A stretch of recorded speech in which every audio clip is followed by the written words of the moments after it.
It's happening, guys. Here she is. She's here. She's here. We're excited. We're trying to be on our best behavior, but Timbikile keeps bringing the class average down. Excuse me, I'm the best behaved person. Oh, yes, because your favorite person is in the I'm studio. literally having a groupie moment. And I'm hungry. All of a sudden. All of it is stressful. It's Hi, I'm Onezwa, Attention!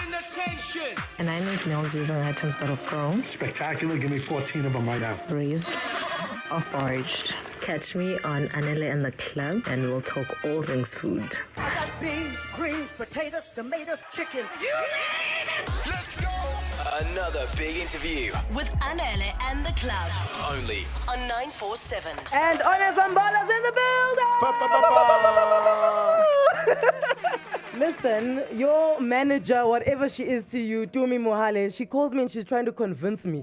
And she's on a pitch, she's convincing me, please, can we have on your show? She's this, she's that. I said, ma'am, stop talking. I'll tell you, I got, you know those grass mats? Yes. I went and bought 20 of those. No ways. You cook and you chop on them, ne? Yes. Because of you, I went and bought 20 of them. They're the ones at the Lobola negotiations that you No guys were eating ways. bride meat off. I was about to say we had that just No before everything. way. Yeah. She served on those. So I'm like, this one, I'm influenced by her. You don't have to convince me to have her on the show. Oh my God, that is so crazy. And That yet, here you are. Onezwa, am. welcome to Anele and The Club. Thank you so much for having me. Do you know, when she said, okay, can you have Onezwa on? I was like, is she going to come to Joburg? Because you strike me as somebody where you say Joburg gives you anxiety. Are you one of those people where Joburg... It does. Oh, there It we does. go. I was saying that on the drive here, I was like, I could never live here. I literally could never. Doing this every morning, I couldn't. Why? But what if you have a chance to open a restaurant in Johannesburg? You guys are going to have to come down to the Wild Coast. I'm sorry. If you want the restaurant, it's going to be in the Wild Coast. There's absolutely no way I'm coming to Joburg. I love Joburg because everything is here. It's so accessible. But no. It's very hard to forage in Joburg. You know what I'm saying? You get foraged. Where are you foraging? The Euphis River is very upset with you right now. All right, so then here you are, and you're in Joburg because you've now there's this sold out. What are you doing? Because you've taken this cooking of yours on the road, but I know that you're very specific about the setups that you do this in. So I am doing a food love story brought to you by Robertson's, and it's a pop-up, and I get to cook food that I grew up on, and I present it in a way that is now my interpretation of what you would call closer traditional food. And that is obviously very open for debate because I grew up in a coastal village and my traditional food is seafood. So that is the story that I want to tell. And the food love story part of it is that it's growing something from seed to then cooking it and then to then plating it is a process of love. You have to love it. So I'm telling my food love story from stuff that I grew up on and stuff that I grow now. That's another wild thing. I'm Xhosa. I grew up Xhosa and I grew up on Xhosa traditional food, but there was never mussels. Like, what fancy life are you guys living? I'm like, dude, I ran into mussels in my late 20s. I was like, oh, there's a thing called mussel. No, Onezwa. So I was craving crayfish. So I just walked out. I'm like, excuse me? This is not what I had in mind for rural Eastern Cape. You know, when I started sharing my story, it was a lot of people were shocked because people don't associate rural life with crayfish and mussels and prawns and all of those things. So because to me, it's such a norm. It's been my whole life. And so when people were shocked, I was like, are you guys not aware that this is how we eat? How do you think people in coastal villages live? We literally live off of the ocean. I eat more seafood than I do meat. And how far do you live from the ocean? It's a 5-minute walk from my house. Oh, well, there we go. What, I mean, we look at all the stuff that you make online, right? What is the ingredient that you're not going to be caught without? In your that's a good pantry, question. like, because obviously you're foraging, so a lot of the stuff is sort of on the day what you're getting. But is there an ingredient that you keep that's always in the kitchen? This is gonna seem wild, but I'm gonna have to say chickpeas. I'm obsessed with chickpeas. I absolutely love it. It's not what you'd expect, but I'm absolutely obsessed with chickpeas. I feel like they are a great medium. You can flavor them however you want. You can make curries, hummus, everything. I love chickpeas. I'm obsessed. And when I say that, people are like, chickpeas? Really? Because you know what, they layer things. Because chickpeas, you can roast them and put them in a salad. You can cook them and put them in a curry. Yeah. You can make hummus with them. And they're a great source for protein. You see, for me, I think the thing that keeps on giving is cabbage. So Girl cabbage. Cabbage. Girl Oh cabbage. my God. Let me tell you a little What a story. girl she quick is. one. Yeah. So I started cooking because my mom used to make this cabbage dish for me, and she would make it. So it's what you'd call bubble and squeak, and it's just cabbage and potatoes. But the way that she would do it, the potatoes would be fluffy but not mushy, and the cabbage would be nice and crunchy with like a sweet and salty, almost sour taste to it. And so I wanted to recreate that dish. It's like the one dish that I've been trying to recreate for the past 6 years, and I still can't get it perfect. So I started cooking because of cabbage. You see now, and you guys are always looking down on cabbage. Not the world's biggest fan of the cabbage. Guys, cabbage is the girl she thinks she is. She hey? is. No, she totally is. She is. And cauliflower, like second mention, Okay, cauliflower. come flows. back now. No. You've lost Anele now. Tell this girl she can go. She can leave. Listen, I can convince you of some things. Okay. And this is the thing with these. What are we calling them? Pop-up restaurants, Onezwa experiences. What are you calling it? I'm calling it a food love story. Okay. And do you then, because now you're in Joberg, where in Joburg? Because it has to kind of feel like home for you. It has to feel like you're cooking on the farm, near the coast, at the wild coast. So, like, where are you now? To me, where's the thing? Is it a ground cafe?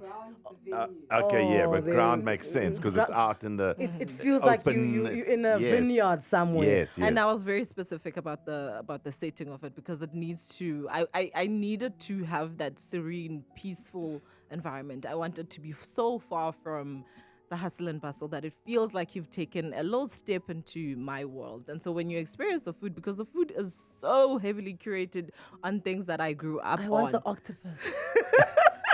Tumi says it's the best that she's ever had. Apparently it melts in your mouth. Guys, does. octopus has never melted in No. anyone's mouth. No, it's for me. It's always been rubber. You know what I'm saying? You know, like that eraser where you're Yes. calling a pencil, and then that's Exactly. what octopus is, Yeah. and yours is melt in the mouth. Melts in the mouth. Because I grew up on it, I have eaten it so much and I've cooked it so much that cooking it to me feels like second nature. I just know that it's ready now. So But now the tickets are sold out. That means you have to have another day here. I can't. And the reason I can't is because I am so particular about the quality that I present. So I want people to have the absolute best experience. And I can only do that in small quantities. And not only that, because I had to have the seafood flown in from home. Okay. So I can only take so much. And this is also another big thing for me, sustainability. We only take what we need from the ocean. So I don't want to take too much to now feed the whole of South Africa. I would love to feed the whole of South Africa, but the messaging is very clear that I'm very big on sustainability and we have to only take what we need. Your perfection annoys me. Doesn't it? On the way, we'll speak more to Onezwa Mbola, right? We've got a game that we want to play with her as well. Yeah, there's also one thing that she has in common with us. This is a big thing. It's a huge thing. But we definitely have it in common. And The Club Only on 947. We are speaking all things food with Onezwa Mbola. Did you work on a ship? I did. Which one? Wait, did. was it MSc? Whisk. Okay, and what were you doing on the ships? So I studied maritime studies and Maritime studies. No, Sorry, no. what? Yeah, okay. I went into training to become a navigator. So I am a qualified navigational officer, which means that I can drive a ship. Hi, Kel. She can do a handbrake turn with a ship. Parallel pocket. Parallel pocket. Stop it. Yes. So I went into the career because I wanted to explore the world. That's literally why I went into it.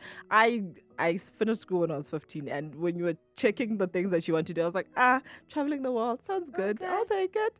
So that's how I got into it. But also, again, I love the ocean. We haven't grown up in a coastal village. I've always wanted a career. It was either that or marine biology.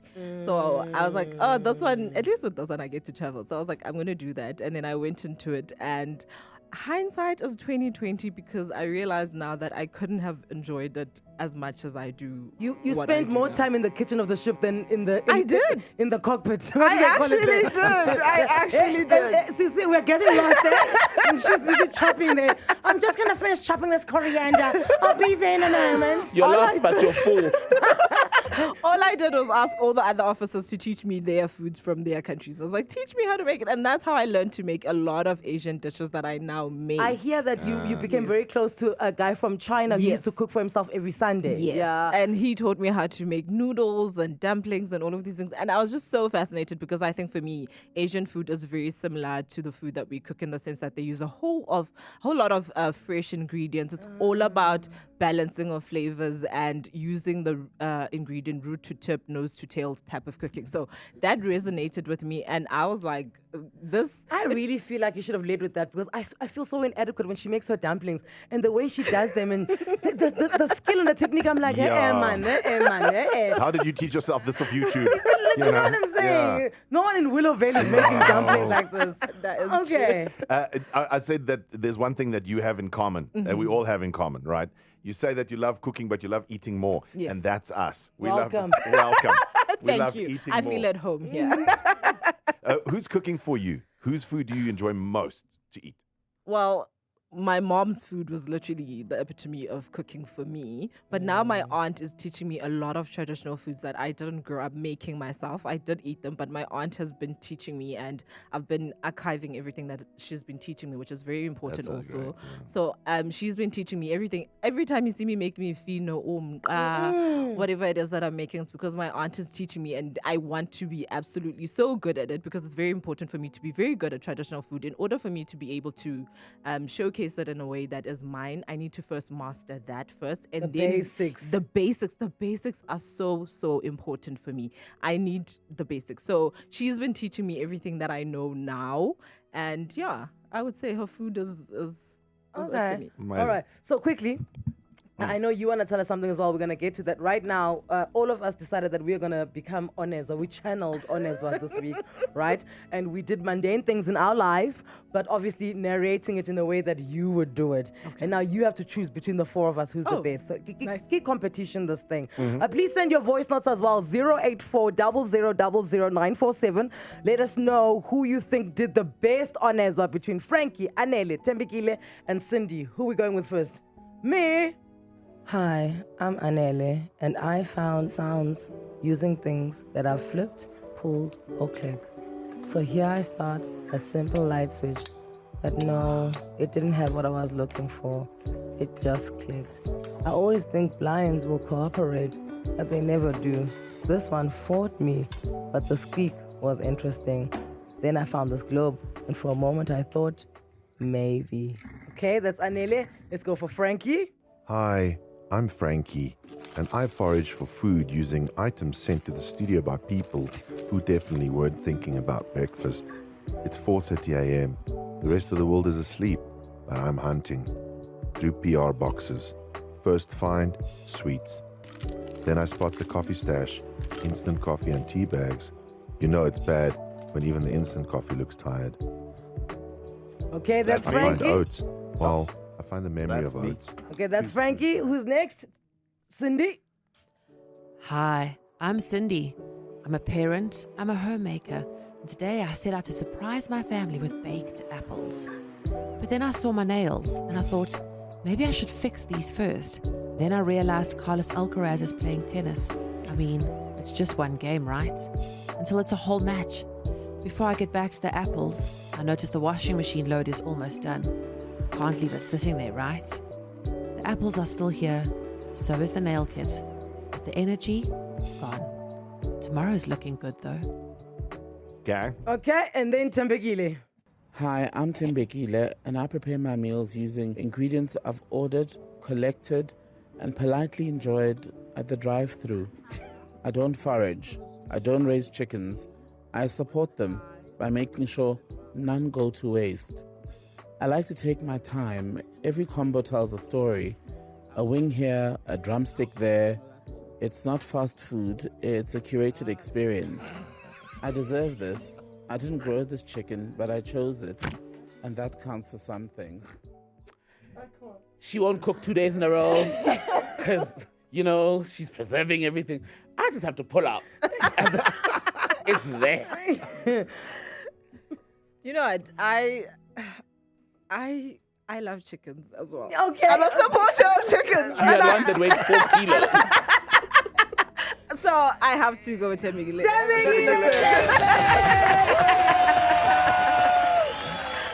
All right, so apparently you've got a bit of an announcement to make, but wait. I've got a gift for you. Somebody dropped something off this morning. Hold on.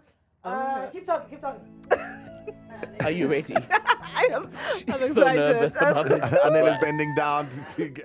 Can you lift that thing? It's so heavy. I was about to say. Oh my goodness. It's quite heavy. All right, lift it up there.